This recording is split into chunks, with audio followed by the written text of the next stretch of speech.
On the last night of 2010, I was at a party in Caracas, Venezuela. Standing on the balcony of a house set high on a hillside, I watched fireworks burst randomly over the metropolis that spread across the valley below.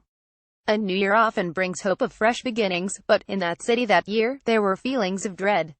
The political upheaval brought about by Venezuela's revolutionary populist president, Hugo Chavez, was slipping into economic calamity, political corruption and a wave of street crime.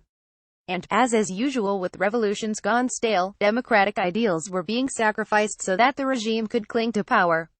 One of the other guests at the party, a wry, fatalistic gentleman who had voted for Chavez, told me he now very much regretted his vote. "I was hoping we'd get Swedish socialism," he said. "Instead, we're getting Cuban socialism. I'd like to know how that man and others that I met during my visit are faring now, because the difficult situation of 2010 and 2011 has grown exponentially worse in 2017.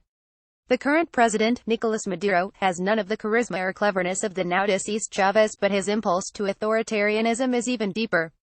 Once a prosperous, relatively stable nation, Venezuela is now broke, thanks to terrible governance and the precipitous drop in oil prices, the country's primary export commodity.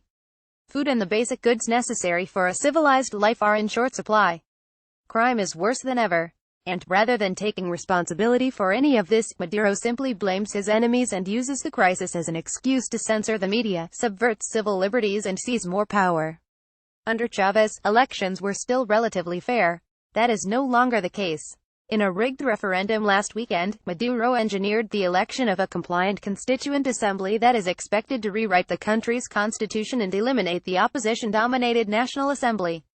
Monday, in a White House briefing detailing U.S. sanctions that are being imposed on Maduro's regime, National Security Advisor H.R. McMaster said, "Maduro is not just a bad leader.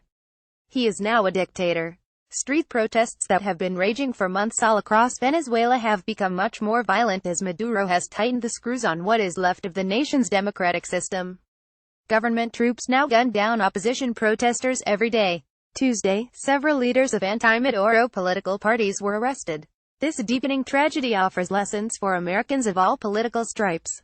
For those on the left who cheered the rise of Chavez and turned a blind eye to his dictatorial inclinations and complicity in corruption, one might ask, when will you ever learn? Just as American leftists were dupes for Stalin in the 1930s and 40s, too many dreamy progressives all these years later still allow themselves to become apologists for self-proclaimed saviors of the people who spout egalitarian rhetoric but end up as despots.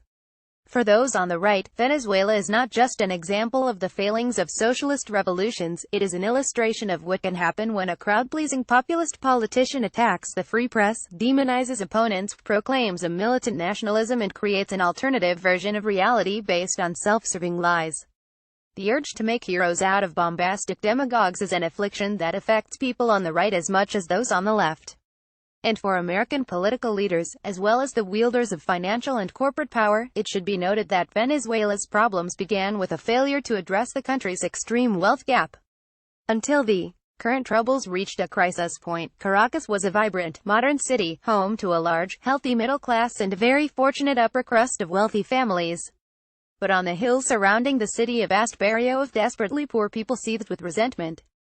Those resentments produced Chavez and, now, Maduro.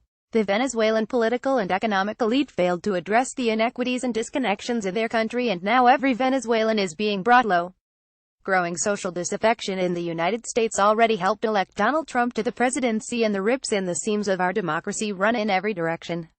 If they are not repaired, Trump's follies may be only the start of the unraveling. Let Venezuela's agony be a reminder it can happen anywhere. David Horsey at lawtimes.com. Follow me at David Horsey on Twitter. South America: Nicolas Maduro, Hugo Chavez, Donald Trump.